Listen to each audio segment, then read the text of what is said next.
ambapo inafika wakati unatoka kwenye serikali unakuja huku nje kutufunika macho na kutupaka matoke kwa uso na mafuta ya ng'ombe ya kwamba unataka usimame urais. Nataka nikuombe Bwana Rigathi Gachagua, hapo natumai ya kwamba unaweza jaribu siku nyingine, lakini kwa kile kilio ambayo tumelia sasa hivi na maumivu ambayo wananchi sisi tumefanya nini, tumeweza. Na nitaenda kwa mada direct. Mr. Speaker, umesema kilia kwamba tunaona pale aliyekuwa naibu wa rais Bwana Rigathi Gachagua ako na zile mipangilio zake za kufanya nini, za kuenda Ikulu. Mimi kulingana na maono yangu ama kuonelea kwangu na fikira zangu, ninaona ya kwamba haiwezekani. Kwa sababu gani? Mtu huwezi kuwa ulikuwa kwa serikali, ile wakati ulikuwa kwa serikali ulikuwa unaona ya kwamba wananchi hawafai machoni pako. Wananchi unaona kama ni kichwa yako, kipara yako ambao umenyolewa.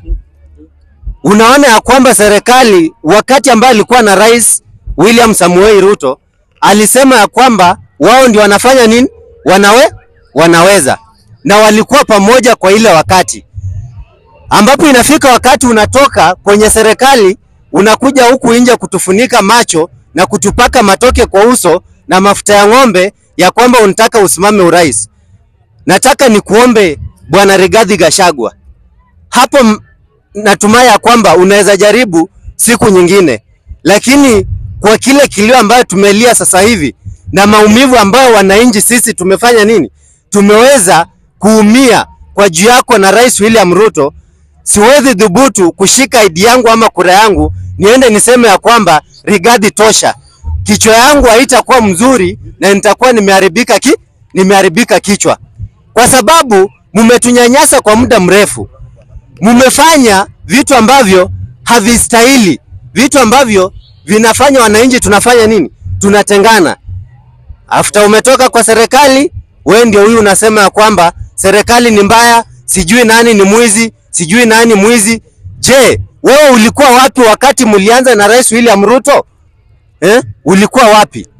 Hapo nimetoka. Nimekuomba Bwana Rigathi Gachagua, hapo hautapenya, jaribu kwingine ama uunge mtu mwingine mkono, tutakuunga nao pia. Lakini kama ni wewe ndugu yangu, hiyo ni uongo ya mchana. Asubuhi saa 11 utakuwa unaanguka, tunakurudisha kule Kiambu County. Is it Kiambu County? Mada ya pili.